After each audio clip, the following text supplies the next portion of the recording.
So in this lecture, we're going to talk briefly about diabetes mellitus. Sometimes you hear it called diabetes mellitus. Well, what is that? Well, basically, it's characterized by high glucose concentrations in the blood. And basically, what happens is if you have high blood glucose concentrations, you know normally what's going to affect that, well, or what's going to deal with that is insulin. But now something's not working quite right, so staying up. Normally in the kidneys, we don't want to lose our energy to urine. So, and the kidneys filters the blood and produces urine. Okay, that's what we're getting rid of. That's our waste out of the blood. But normally what will happen in the kidneys is that, okay, as we're filtering the blood, some of the glucose will come out, but then it's put back in the kidneys still. Before we've actually finished creating the urine, we put the glucose back in because we want to save that glucose. Well, in this case, there's so much glucose in the blood, the kidneys are being overwhelmed.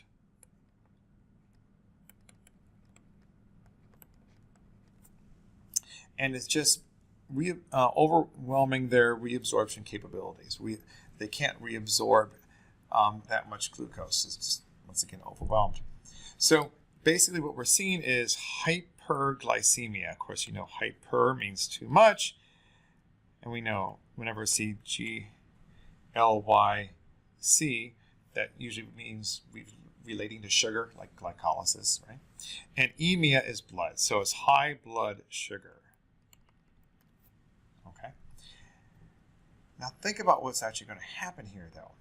We're going to have lots of glucose fuel in the blood, but we're going to find out the fuel's in the blood, but it can't get in the cells. So even though there's plenty of glucose in the blood, because we're having a problem with this whole insulin mechanism, the cells, in a sense, are starving.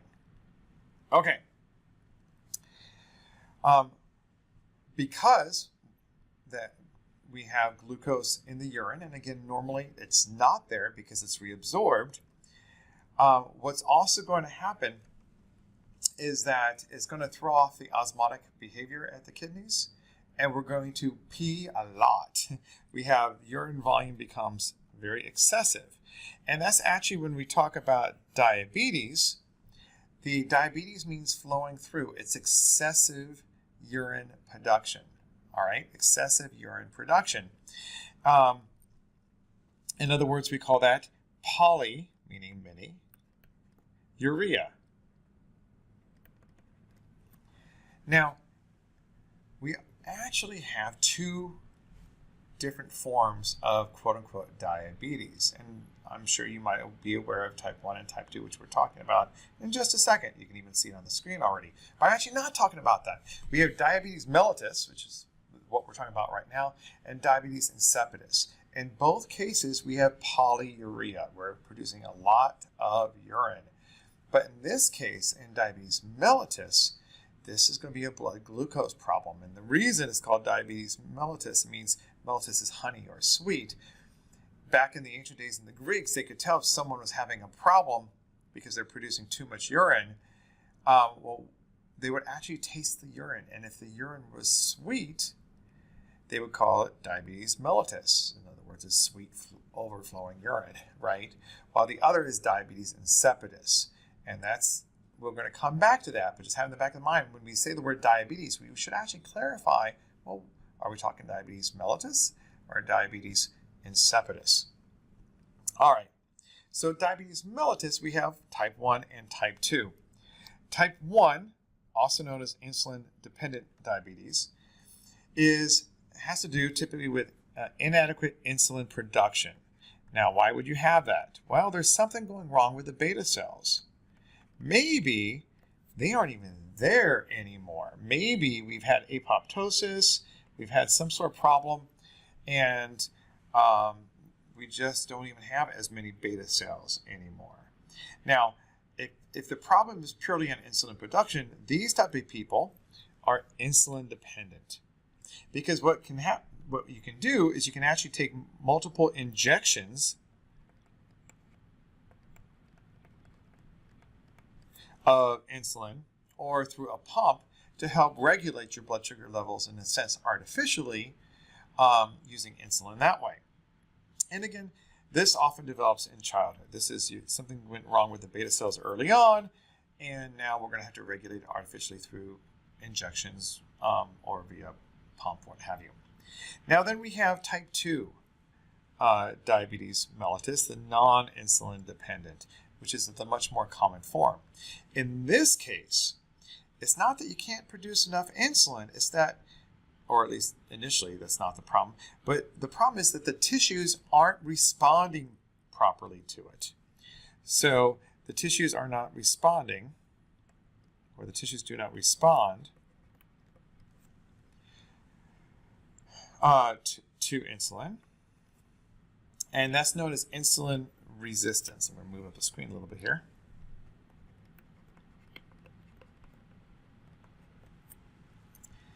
Here's the thing. This is known as used to be known, not anymore because we now have kids who actually get this disease, but it used to be known as insulin dependent.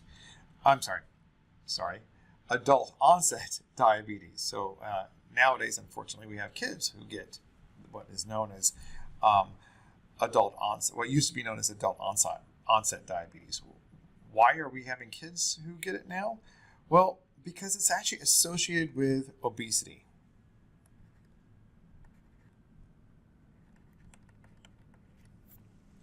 Which is why actually weight loss, exercise, proper diet management is often an effective treatment.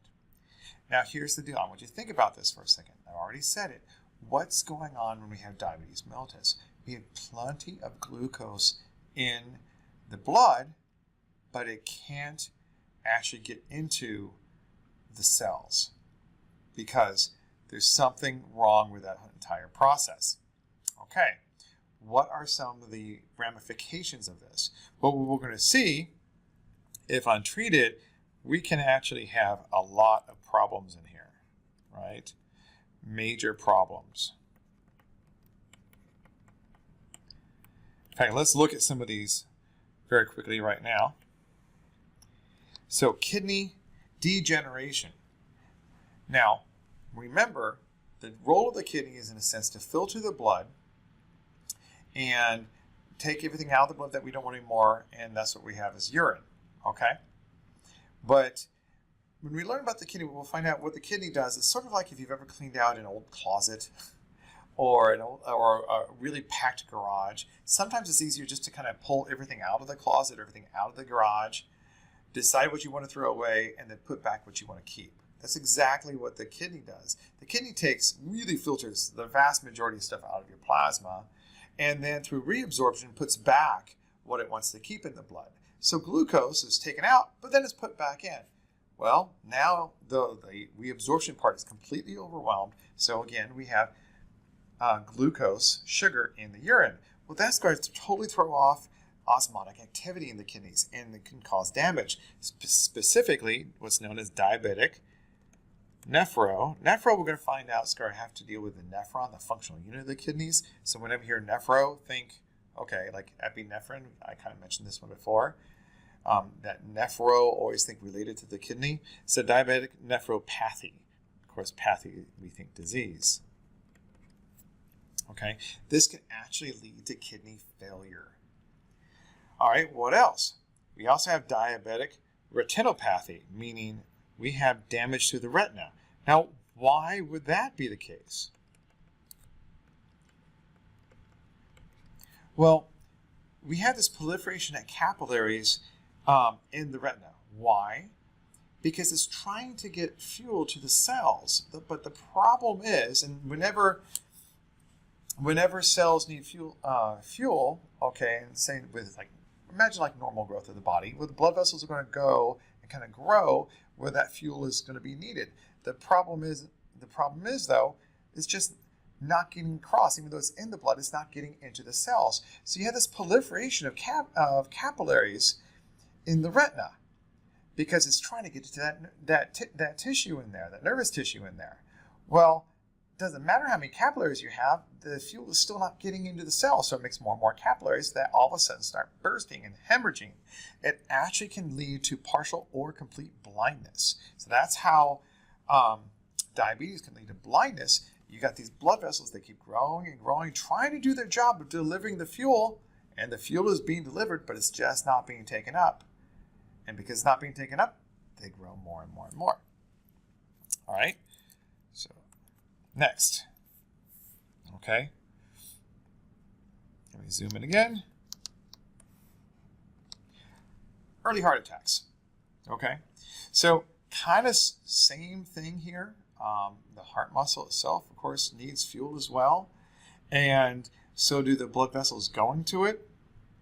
So there's lots of different problems here, but quite frankly, the thing that you need to know is heart attacks are 3 to 5 times more likely in diabetic individuals than non-diabetic.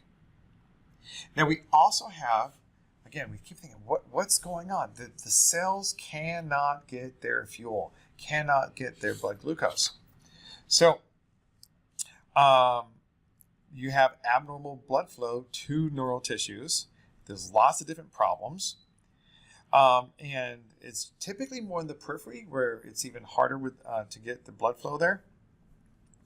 And you end up having also abnormal autonomic function. Now think about that for a moment. So say you have abnormal parasympathetic, that's running everything at rest. So things start shutting down. It's not a good thing. And there's so many neurological problems that can happen that they just kind of give it this overarching term, diabetic neuropathies. So this is just an umbrella term of all the different problems that can happen in the nervous system due to uncontrolled diabetes. Now specifically, and I started to jump a little early, peripheral nerve damage. This is kind of an offshoot. This is an extent. I'm still peripheral nerve damage. Excuse me. There's problems and there's damage. Point is, the blood flow to the distal portions of the limbs are reduced, and because they're reduced, we're not getting any nutrients down there. Cells start to die, and it's not unusual because we got such poor circulation, especially in the feet, that you first start to get ulcers down there. It just, the tissue starts to die away, and you'll see pictures with like just big old, look like holes at the balls of their feet, until you actually have this major tissue death, which can also be followed up. So tissue death, ulceration, like I was just mentioning, which now you're opening up the body to infection because we don't have that good skin barrier anymore. And then people end up losing toes or a major portion of their feet, or even the lower part of their limbs, the lower part of their legs. So this is how uncontrolled diabetes, you end up losing a foot potentially. And it's because we have poor blood flow and poor and really bad nerve damage in those areas. All right, so in the next lecture, we're going to just do a real brief talk about the endocrine tissues of other systems. All right, see you then.